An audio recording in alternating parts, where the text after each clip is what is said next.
Hello, everybody. As always, welcome to Strong Witness Storytelling Session Series. Every Tuesday we do it. Tuesdays at 6 p.m. Central Time. So this is what I want you to do. This is a survivor's healing journey. So I want you to be very intentional, please, about sharing this video, this live with people that you know that are survivors of sexual assault, especially um, physical abuse, emotional abuse. I think it's very important to talk about these issues. And then I want to be clear too about why we say the word survivor. Because a lot of times what people will say, okay, they're a victim of these things. They've been victimized, which is still true. That there are victims, but survivors means that it helps to give the power back to the individual. If I'm a victim, then I always feel lesser, or I always feel like I'm at a disadvantage, or that I'm not making it in any type of way. But to say that I am, in fact, a survivor, it helps me to know that I am overcoming a situation, that I have overcome the worst of it, and the best is ahead of me. And so I want to make sure that, and as we know, like if you've been following Strong Witness, if you've been attached to this flow of Strong Witness of what it is. We're a storytelling community. We share stories for healing. We share stories to bring community together. We share stories for connection. So tonight I do have a very special guest on. Her name is Carolyn Hudson, and we're talking about survivors. I want to be very clear. I want to talk about something real quick because I want to make sure I say these things before we get started. Now, I'm not going to get all in it. Like this could be a topic down the road. Well, it probably will be, and it's a topic for right now.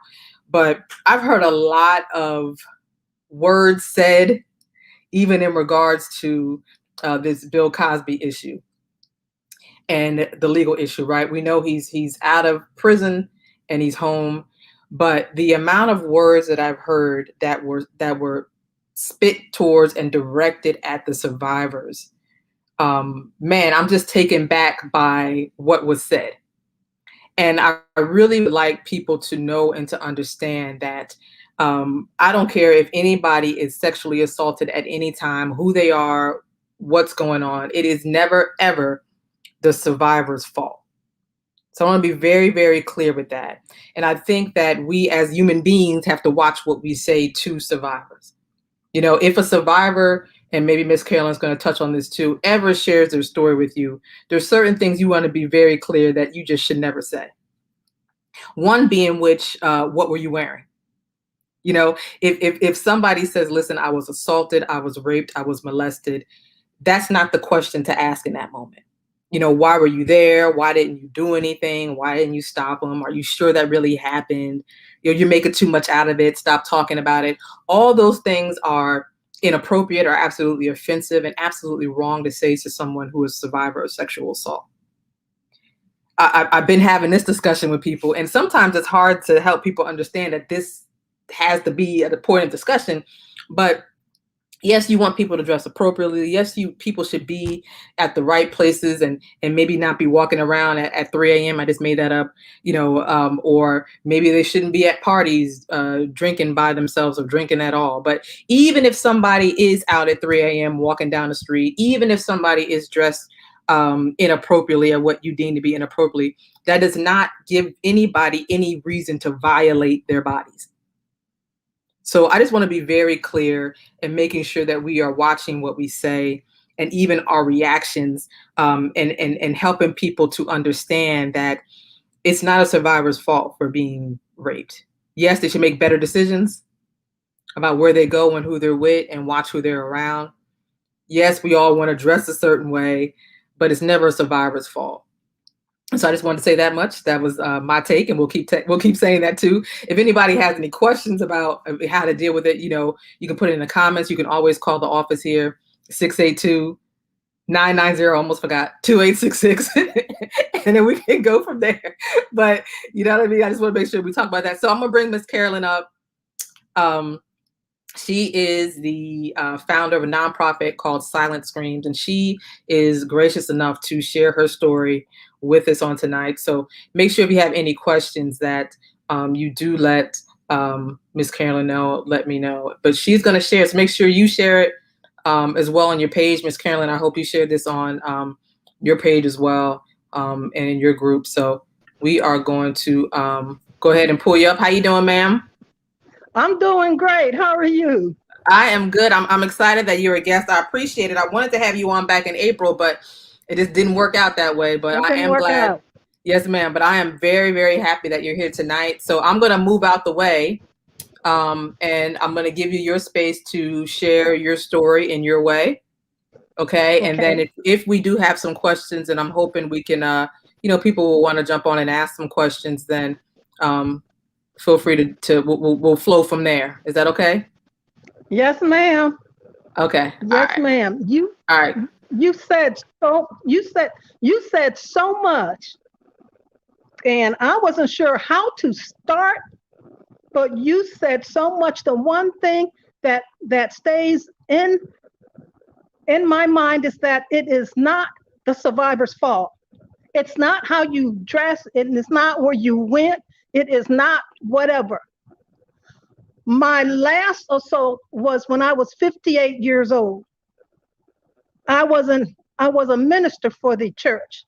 I have served God for a long time. Prior to that, it didn't matter where I was. I carried myself well. I was assaulted in a hospital emergency room. I was assaulted in a hospital operating room. And these are years ago. And I could just name you more. Data assault. It does not matter what you wore, who you are. It is never the survivor's fault. The survivor does not put it in the perpetrator's head to rape. It was already there. It was already there. We have to stop blaming survivors and just trying to find reasons why it happened. It happened to them. As I said, when I was 58 in 2008, I was assaulted by an elder at my church who had full blown AIDS. AIDS. Now, for some reason, when I finally started telling people what happened to me, it didn't matter to them that I was raped. But when I said full blown AIDS, then it mattered. Then they got angry. And I found that quite interesting. And that assault was 35 years after the previous assault. My life had been different. Not saying that I needed my life to be different, but I gave my life to the Lord. 35 years later, I am raped by an elder that has full blown AIDS. I went into shock. I know you have the freeze, fright, and flee. I froze. I froze because between 2005 and 2008, I had 3 strokes, and I was just recovering from one of my strokes. And when he started assaulting me, I was fighting back as strong as I could, as strong as I could. But then I wore out. I wore out, and the assault continued. And it was hard. Um, I lost I lost my memory. I became totally confused. I was in a daze. And I didn't know what to do. Though I know things, I didn't know what to do. I didn't know who to call, and I didn't know who I could trust. Survivors need to be able to trust you with their story. I didn't know who I could trust. It happened on a Saturday night, right before I was going to serve Sunday morning. And when it happened, the horror of it, he basically ripped me open. I have been celibate for years. for years. I didn't have sex for decades. So that would tell you something. That was my choice. And I was waiting. And he took that from me.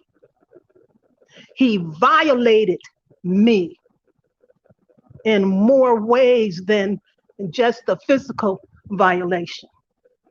But I was going to serve as a minister the next morning. And at that time, my thoughts were, nothing is going to stop me from serving God. I'm going to do what I'm supposed to do. But I was wrong. I was so wrong. When I walked into the church that morning, people could tell that my countenance changed. My countenance changed. The elder that was over the minister saw me. So he said, are you okay? Do you need to talk to somebody?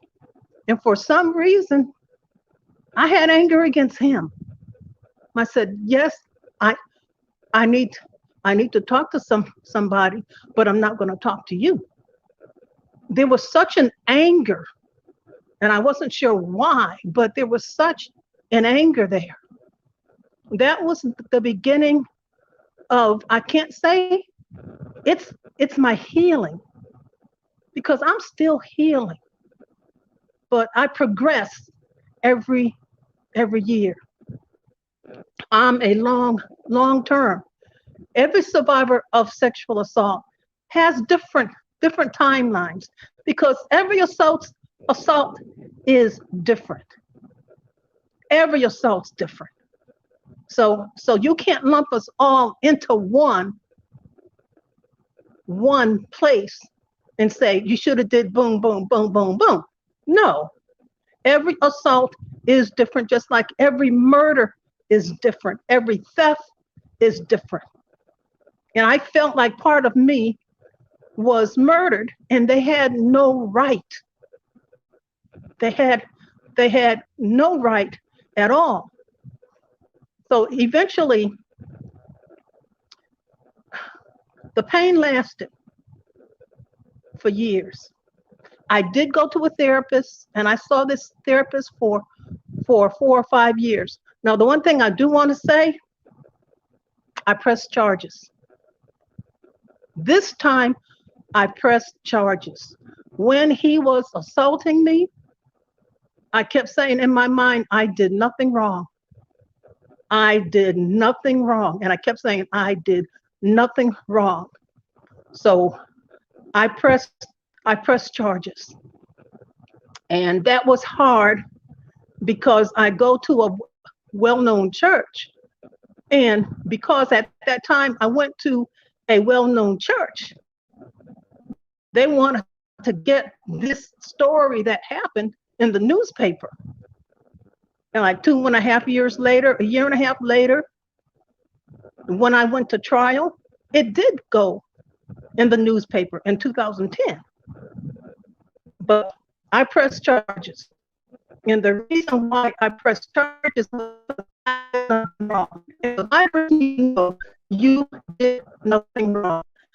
There's positives and negatives with being silent and pressing charges. When you press charges, you will go through another trauma. You may be co-victimized, re-victimized. Because I pressed charges, I had to go to court. I went to medical. I had to go to emergency. That's another story. I went to court, and they tried to humiliate me, and there's so many different facets of Hey, Miss. Are you there? It's The main. Hold on one second. It sounds like it's freezing, or you're becoming muted. Was my church. Can you hear me, Miss Carolyn? That was spiritual trauma. That was emotional trauma. and that lasted for years. 13.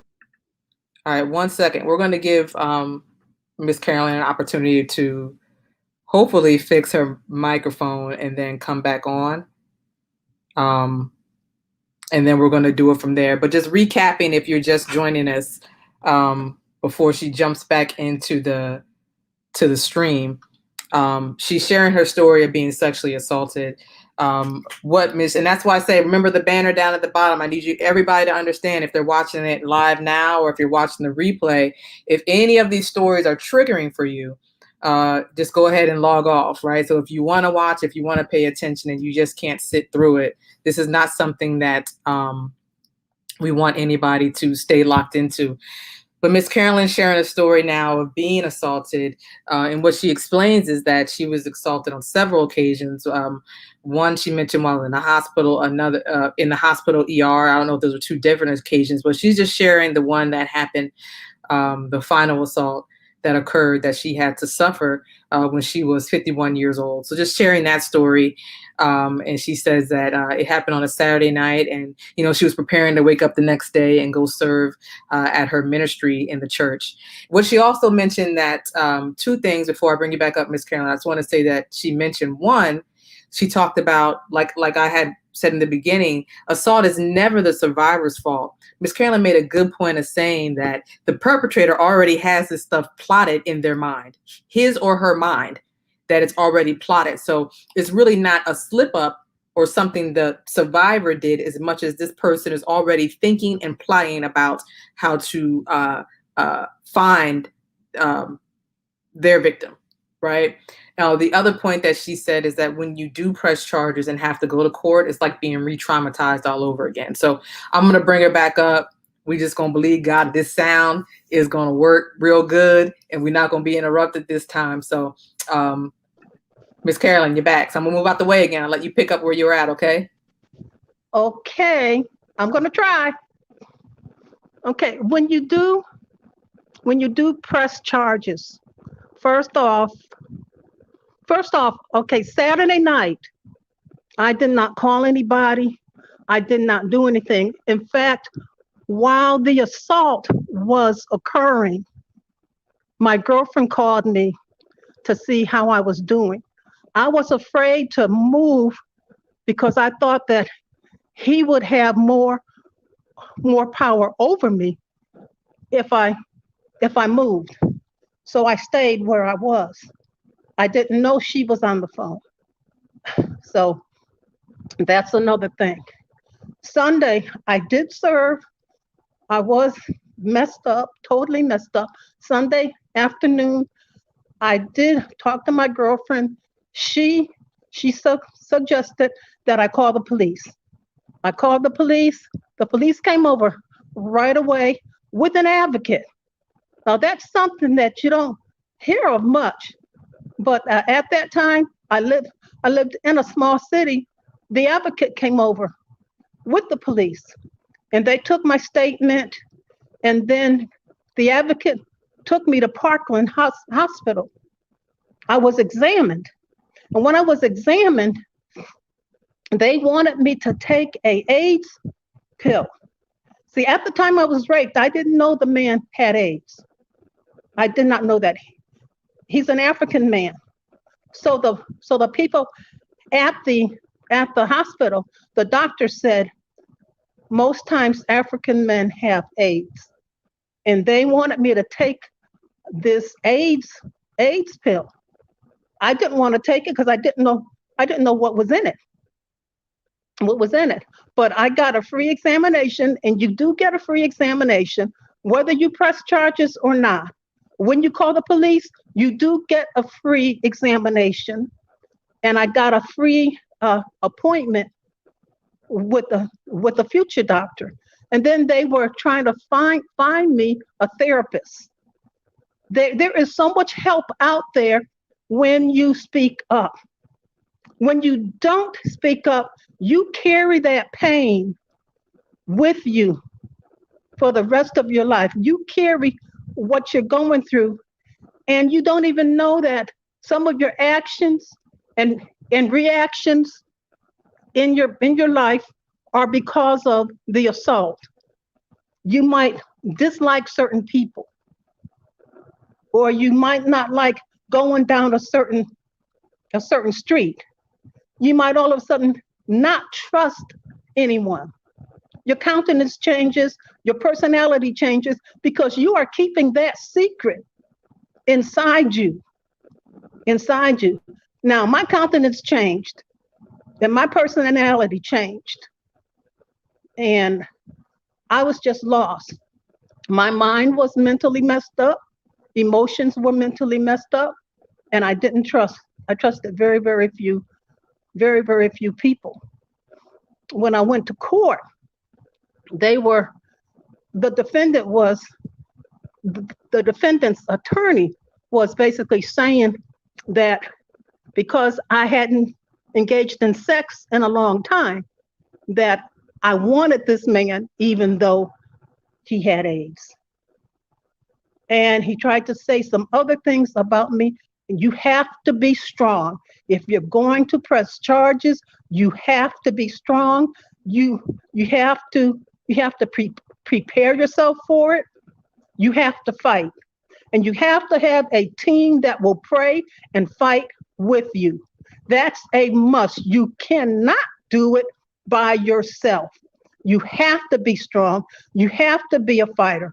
Now, the reason that I fought was because this man was having relations with other women in the church. I found that out. And he was basically trying to spread AIDS all over the church. I was the one person, maybe not the only one, but the one person who refused him. So he decided to take it. And then he wanted to come back and visit me a couple of days later. That's something else. So I went through a lot physically, mentally, spiritually. I went through a lot. I thought that my church would be there for me because I was a leader. I was an intercessory leader. I was a minister. I was faithful. I was one of those unbalanced people who's at the church 5 out of 7 days a week. That was me. And I didn't feel the support. Ministry, I learned, was a business. It wasn't a heart thing. It was a business to me. That was how I felt. Every time I left, I went to church Sunday. I went to church Wednesday. I went to the services. I would always leave crying because I got no release. I connected to no one. One time I even went up for prayer and talked. I talked to a pastor's wife, and I told her what happened. She says, I don't know anything about that. That's the wrong thing to say. I don't know anything about that. Now, the associate pastors, they did what they were supposed to do. One of them told me, you opened up a can of worms. What is that supposed to mean? But there was really no support. There was no support from the leadership, especially when I went to court. There was no support. So as a survivor, if you are going to speak out, you speak out in a safe place, a safe place.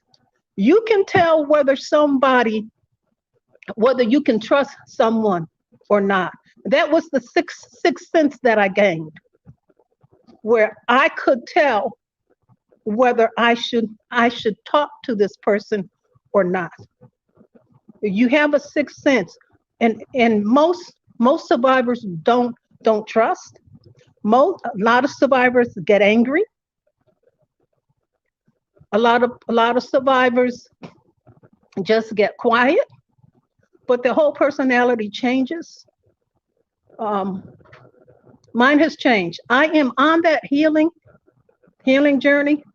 However, it is taking longer than I expected, not because of the physical, but more so because of the mental. I believe there was a recalibration in my mind. I have memory issues. I can't think as deep as I used to think. There are certain things I cannot do. So my life has changed. My life has definitely changed. Most of it's just different. My life has changed. I also had some serious health issues at that time. And survivors have other issues. They might be going through a divorce, or they might be going through health issues, or children's issues, or whatever. But to we still have to survive. We still have to take care of our kids. People don't know how hard it is, especially if you are silent. And if you don't have a partner that will support you, you got to be strong. You got to be strong for yourself. I don't know if there's anything else I can tell you. It has been 13 years. I have a lot of stories. I broke down one day when like all the other rapes started just flooding in my mind, and I screamed and I cried, and I felt like cutting out my my insides because it was hurting so much. But there is just so much I can't work, even if I could. No, I can't. After that, I only worked a couple of years later, and that was very, very hard. But we are survivors.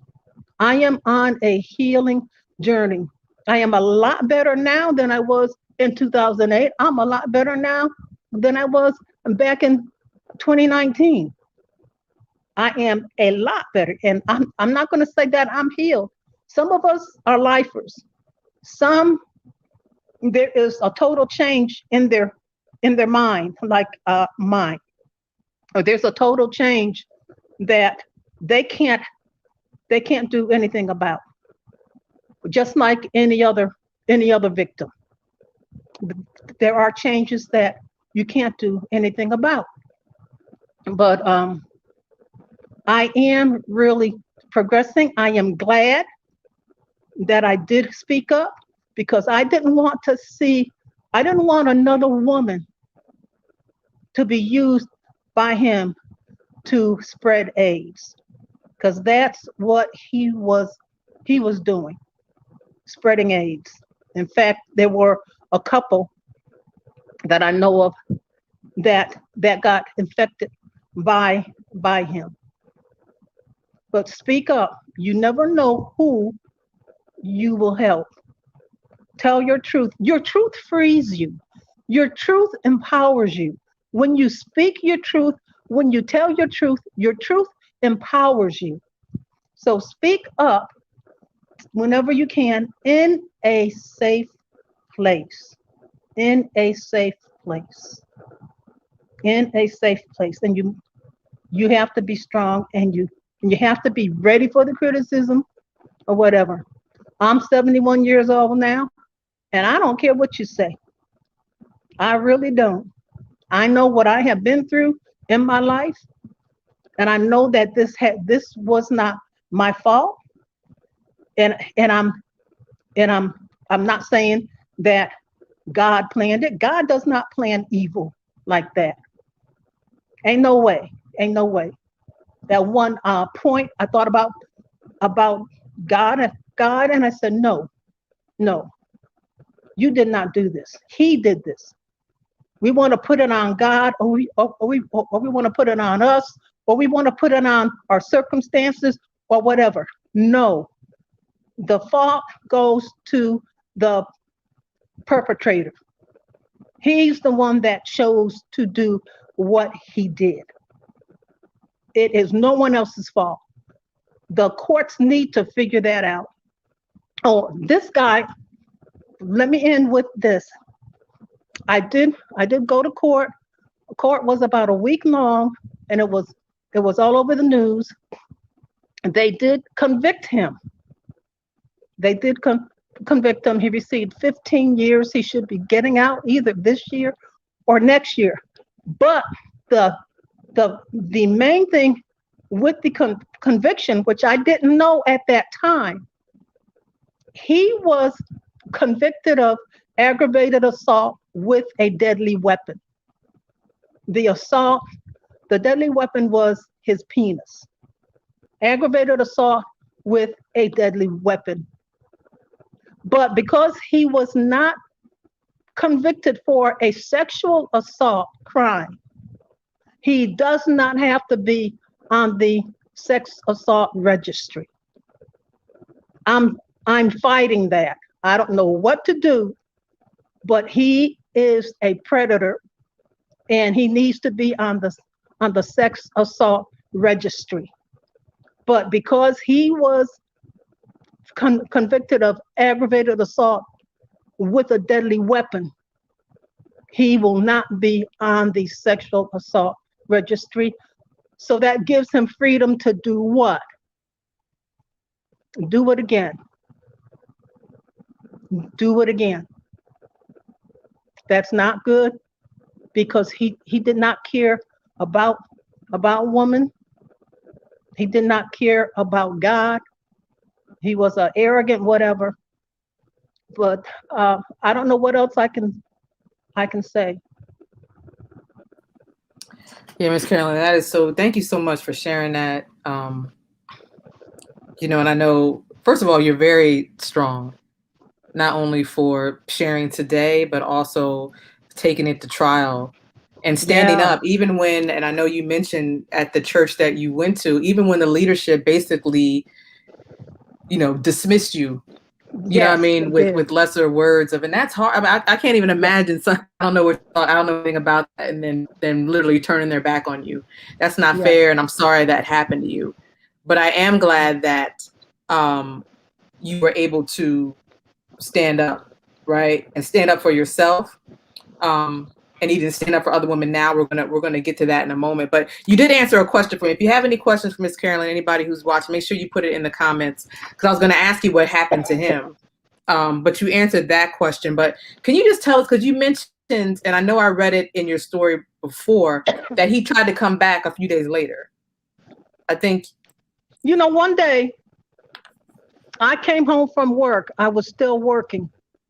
And I saw this bouquet of flowers at my door.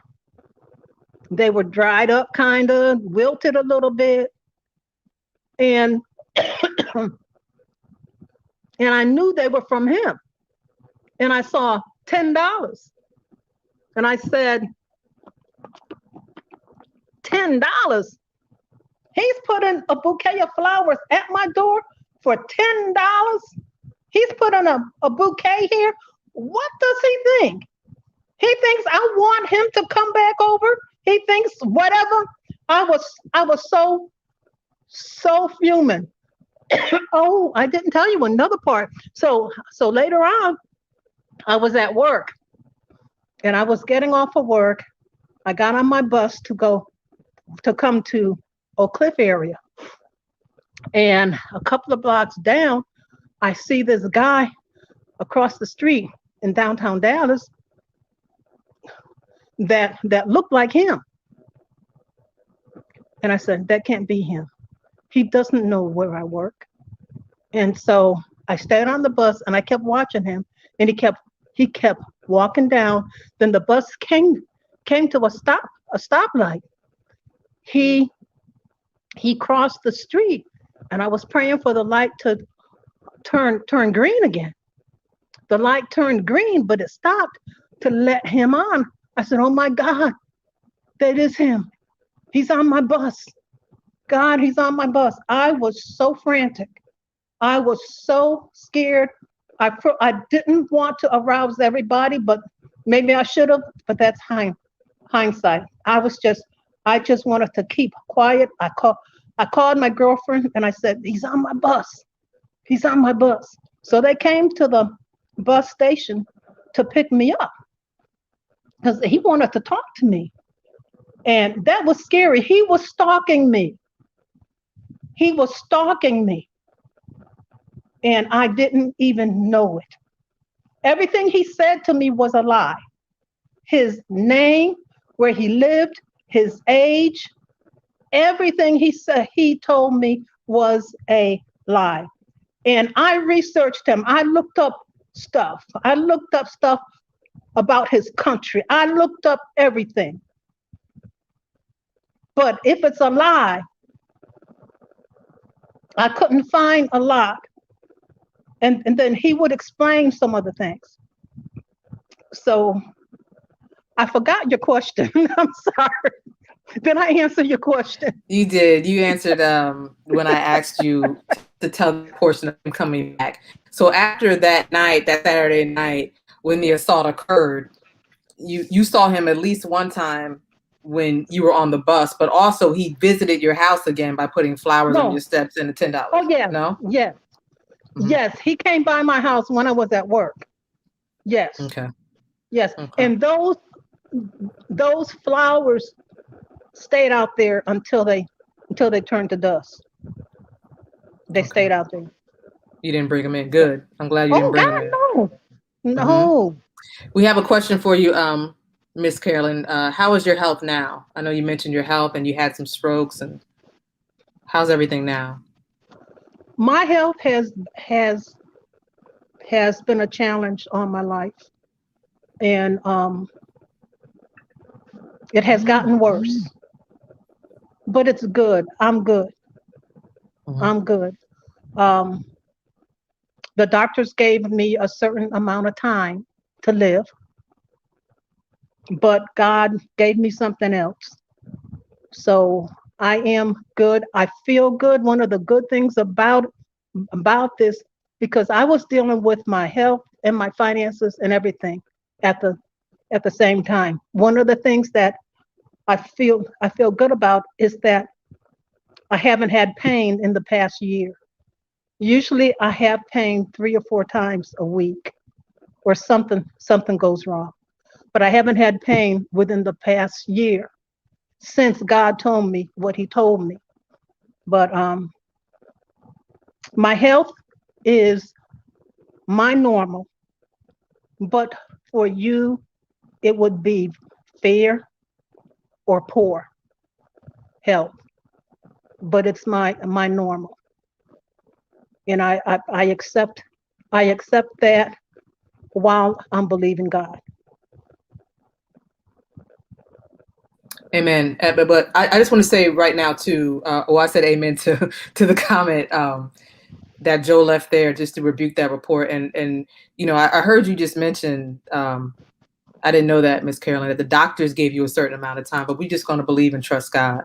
Yeah. You know what I mean? And we're going to Yeah. believe God that He can and He will heal you. Yeah. And I thank God for allowing you to be able to share this story now. But we just going to believe that report, We and trust believe in it. God. Okay. We And believe it. I'm so glad. I'm glad you coming on here to share your story with us. But I'm also glad that there's so many prayer warriors that are watching right now, and I know they're going to be praying for you, and for your complete and total healing. Because the Totally. doctors can say anything, but God has the final say over Yes. everything. So we just believe in that. Okay. So Yeah. the sexual assault made things worse because of the trauma and because of the stress, because of the emotional and the mental. It made things a lot worse as far as my health. But God, I'm still here. I'm still here. Yes, ma'am. Yes, ma'am. Um, Amen. Anybody else have any questions for Miss Carolyn before I just keep asking a bunch of questions? And you see, you're getting this encouragement, Miss Carolyn, to speak healing and to definitely Yes. speak it in Jesus' name. And that's what we want you to, Yeah. to do. Okay. So I even every believe it. day when you wake up, just to speak that, because you were definitely a survivor. See, and we're talking about survivor of sexual assault, but you just survivor in general in Yeah. life. I mean, Yeah. even over what you're currently battling. Yeah. Or what you're healed from. We're just gonna speak that.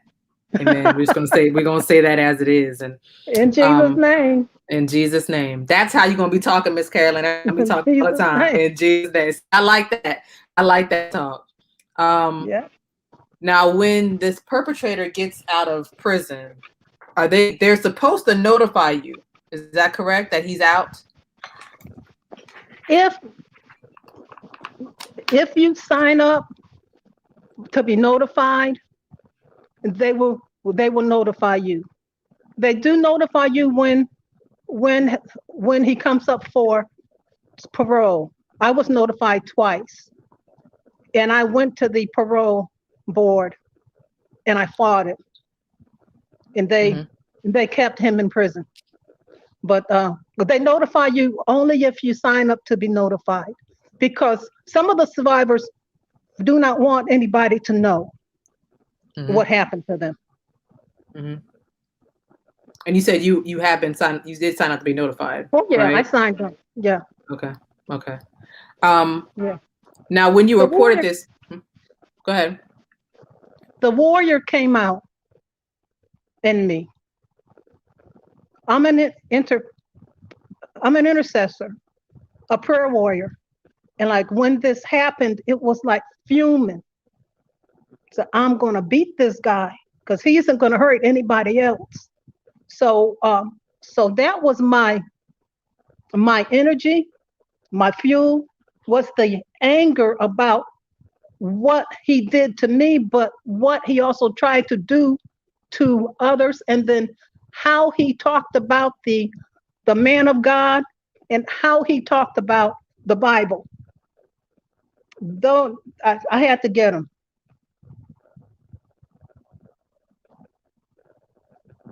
You said because he presented himself like he was the man of God. Is that how he? I think I read that in your story before. He presented like he was somebody in the church. Okay, but not, but in your church too.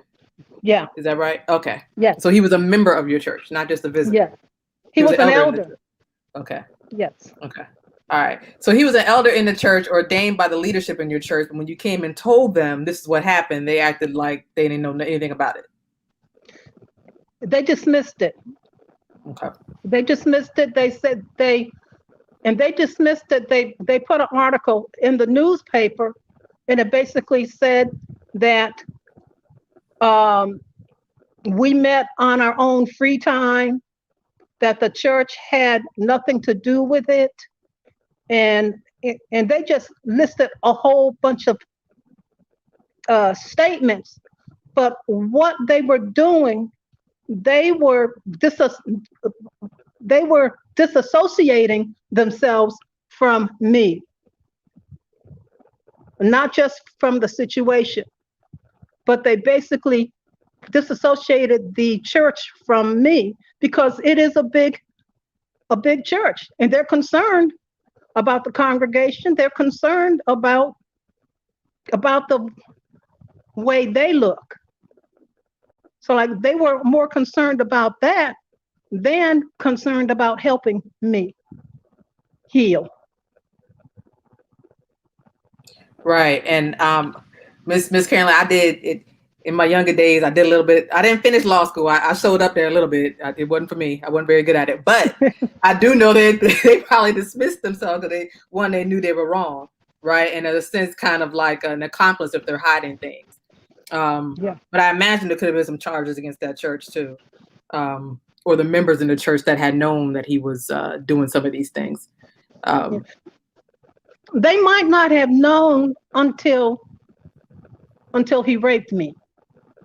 Okay. They didn't know because everybody else was silent. You got to speak up. Mm-hmm. And so there's other, and I heard a little bit of your story. So it's fair to say there's other women in the church that he may have raped as well, not just dated. And had did you find out anybody else who was raped, or were they just dating and willingly? No, I know that they were dating. There is one particular woman that was engaged to him when he was raping me. Oh wow. Okay. Yeah. And when the police went to her, she denied it. She said that I was lying. So the police said, just get yourself checked out. Get yourself checked out. And she was infected. She would not have known if I didn't come forward. Okay, so she was engaged to him and he didn't even share that he was HIV positive at the time. Because he was trying to infect He used women. He liked women and he liked money. So he ran when the police contacted him. I said, if you contact him, he's going to run. They contacted him. He ran. He ran to another state and said that he was like Abraham, where God moved him to another state. So, Okay. so an elder and I said, okay, how can we get him back so that he can be arrested? We decided he likes women and he likes money. And I said, let's offer him money. So like he didn't know that I knew the other elder. So the other elder contacted him Okay. and convinced him to send her information about where he was. He sent her everything. So I gave it to the police. The police called the state he was in, gave it to those police, and they caught him and brought him back to Dallas. Okay. But none of that would have happened if I didn't fight. If Yeah. I just let the police do what they do, it would have never happened. Yes, It ma'am. would have never happened. Yes, ma'am. You make some really good points, and I just want to say that again. None of this would have happened. His fiance at the time would not have known that she was infected. Other members in the church wouldn't have known that he was intentionally infecting women had you not come forth and shared your story. Again, that's the Yeah, power of sharing, the power of sharing. coming forth. And I know you made that comment a little bit earlier. They speak the safe place, but there's so much that can happen when you do speak up. Just by you telling your story, going to the police, telling your church family, you helped these women, get the help that they need and help put this man behind bars and stop him from intentionally infecting other women. Yeah, Yeah. yeah. Um, Man, you real strong, Miss Carolyn. We do have some questions. Let me reword this one. What are you doing? Let me see if I get this right. What are you doing for your health now? Like, are you doing any physical activity, or what are you doing as far as to help with your healing process? I can't do a lot of physical. Okay. I I do I do take supplements. Mainly, I'm trying to get my mind back. I'm trying to get my memory back Mhm. because I noticed that when this happened, my brain and my body were in two different places. Mhm. My brain wanted to do things like I want to do, but my body um, was tore up and I couldn't do anything. So I find that the the most damaging was my mind. So I'm working on my mind more than my physical health. I cannot do much. I do little by little. I walk when I can, but anybody that knows me would hear me huffing and puffing. But I still walk. I still walk. Mhm. Miss Carolyn, do you have a church home now? Uh, I have to say yes. I am a member. It took a while because God pulled me out. He said He wanted to um, heal me. He pulled me out for about a year, and I went to another church, and I am still a member there. However, I watch a different church on TV because Okay. of COVID and because of the racial things. Okay. All right. So the church you were going to was a very diverse church. It was a very diverse church, and they could not connect to what I was going through in 2020. They Got you. could not, Okay. but I Okay. found another pastor that could. Got you. So you were detached, and rightfully so, anyway, because of the reports you made, and the leadership did not come to your uh miss did not come to your defense. But then also 2020, you're saying just how they handled the racial issues, No, well, see, right? I left the church where I was assaulted in 2010. Okay. I left Got them. you. Hmm. And then I went to a different church in 2012. Okay, I got you. Yeah. I got you. Well, I'll tell you what, you are more than welcome to visit the church I go to, Miss Carolyn. I can make sure I send you the information on that, and we'd love to have you. Okay. Okay. Yeah, I'm gonna see that. We have more questions for you. This one Well, from that's a Pastor lot. Cotton. Oh, yeah, it's a lot. Let me read it for you. It says, let me read the bigger part. What was some of your coping mechanisms to get past the church hurt of being rejected after the fact that he knew, and just dealing with the church not coming to your rescue? She asked, did you struggle a lot with trusting church again, and did it affect your walk with God? And then how were you able to overcome and recover mentally without questioning who you were in God? So the idea of coping mechanisms, and really, did you struggle with trusting God and trusting who he said you were in him? I did not struggle with trusting God at all. In fact, I trust him more. I do not trust church. I had such a hard time. I couldn't even listen to pastors on TV. That just did something to my brain. I could not listen, and I still can't. If you sound like you're sermonizing, I have to I have to switch it to a pastor that doesn't sound like he's sermonizing. I can't I can't do that anymore. I can't. That's a trauma. I cannot visit large. I do not visit churches. Certain music I cannot listen to anymore, and I do question everything that they say. But I don't question God.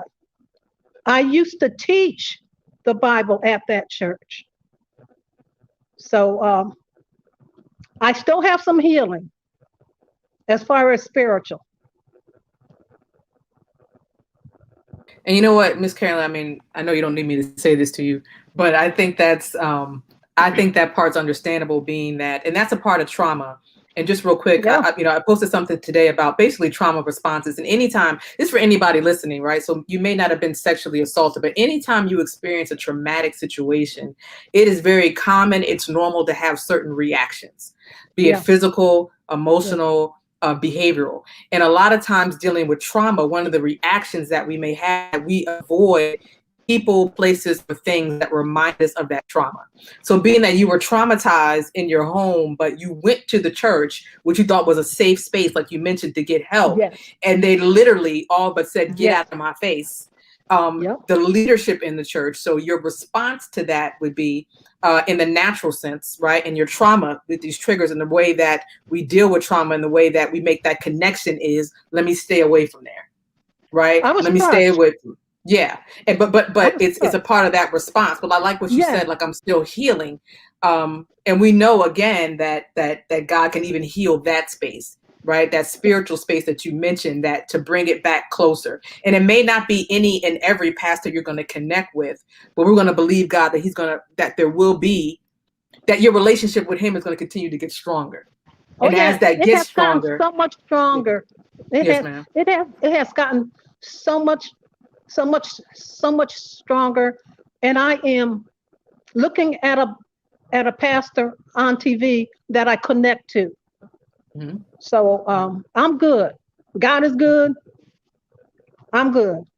Hmm. Hmm. Tell us, and if anybody has any more questions for Miss Carolyn, please ask them. But tell us about your nonprofit now, because it didn't stop there from you.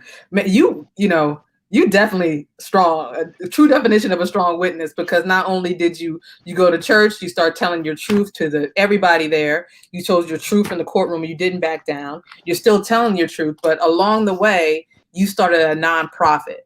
So tell us about Silent Screams. Okay. I started a nonprofit called Silent Screams, and Hmm. that name represents me and many other silent survivors, because we are screaming in the darkness. We are we are screaming on the inside, but no one hears us screaming. So my heart went out to them, and I was saying, what can I do? So I did my I have a memory issue, so so let me get this done. Silent Screams has been a resource service, but it also has testimonies on it. And then I started a radio show with Fishbowl Radio. That was great because I had survivors come on and I had advocates come on, and they would talk about their stories or they would talk about their services. But then I got really sick and I had to stop it. But Silent Streams is still there. We're not doing the radio show, and I'm not doing a lot of the research. I think I want to turn it into a blog or something. But we are still alive. When I was doing Silent Screams, it was extremely hard, extremely difficult. We used to have a Celebrate Life luncheon every year for survivors, and I would give 3 survivors an award.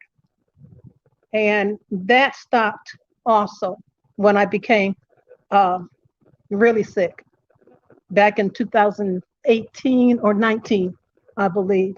But I really do want to get back to having the luncheon. I want to get back to the radio show, but we are still there. My testimony is on the it's on the website, so you can hear more of my testimony. You can also get information about where to go to, who to talk to, what to say, what not to say, what to do, what not to do. There's a lot of information on there, a lot.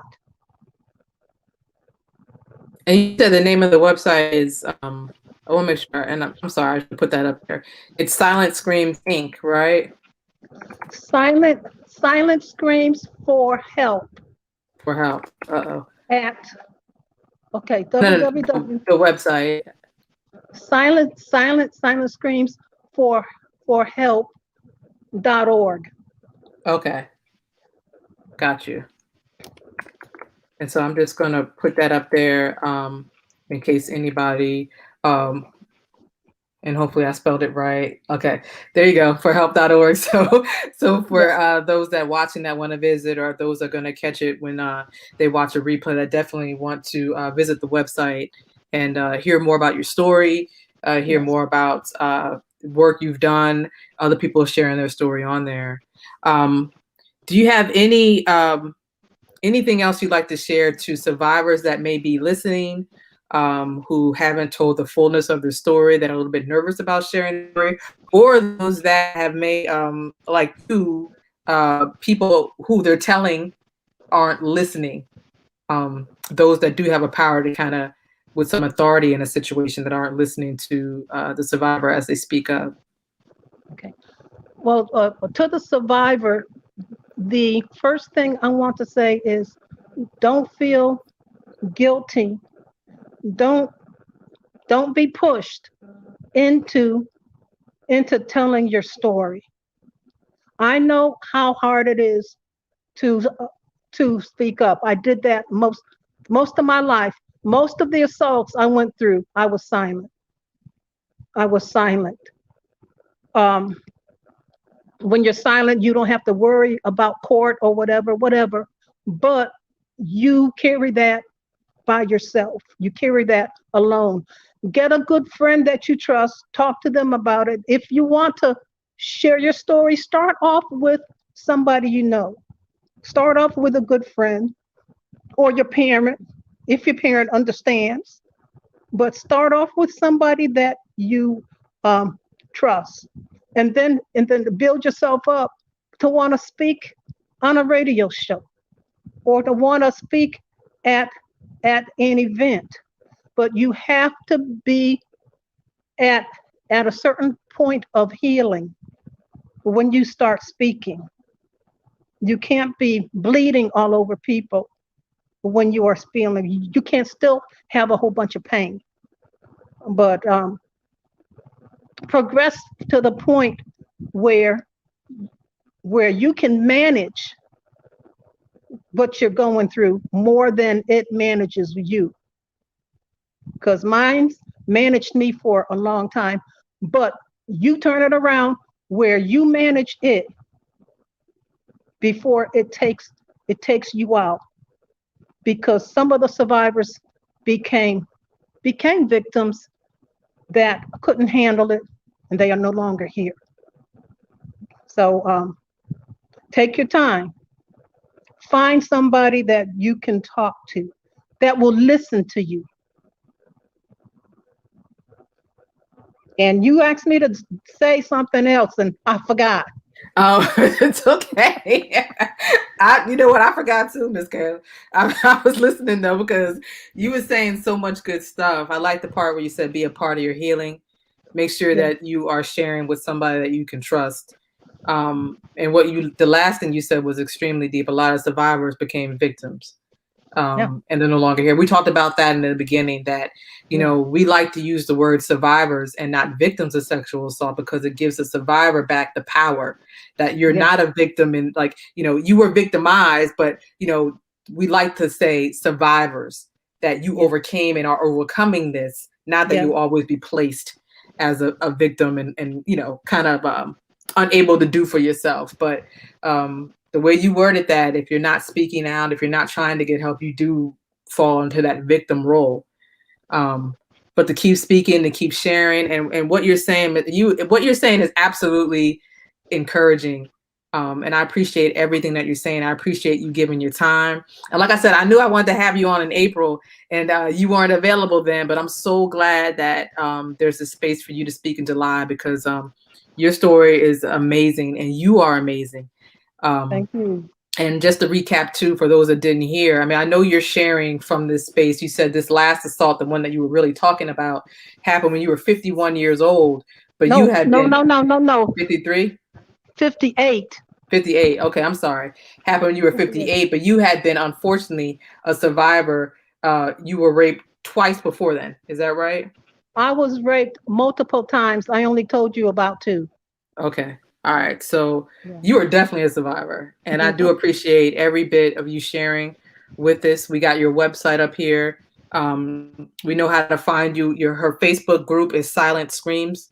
You can find her on there and you can follow Miss Carolyn. But Miss Carolyn, we are definitely, like I said, you blessed us, but we know we just going to be keeping you in prayer. Like I said, you on here with definitely some prayer warriors that are All watching that are right. definitely going to be praying for you, Miss Carolyn, and your Thank healing you. and believing that to be so in Jesus' name. And we just thank you for everything that you were sharing. If anybody has any questions, make sure you throw them up here. If not, we know where to locate Miss Carolyn either through the website or on the Facebook page. So we Or, thank you. or So, on and Facebook. I'm still sending you, I know you watching, you said you watching church online. I am going to still send you the church information. I'll put that in the messenger. I'll get it to you because we love to see you show up on a Wednesday or Sunday. Amen, Miss Carolyn. Amen. Okay. Amen. All right. There we go. So, all right. Well, thank you so much. I appreciate every part of this. And I'll Okay. definitely be praying for you. And thank you so much for sharing every bit You're of your story with welcome. us. You're All welcome, my right. dear.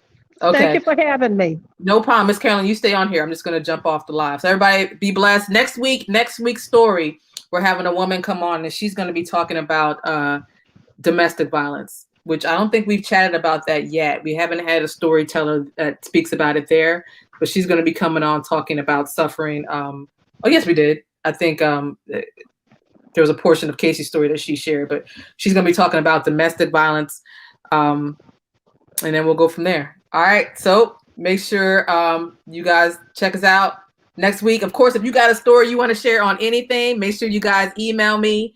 Miss Carolyn, tell your people, make sure they email me Okay. or check us out, and then we'll go from there. Everybody have a blessed night, and we'll just chat with you next week.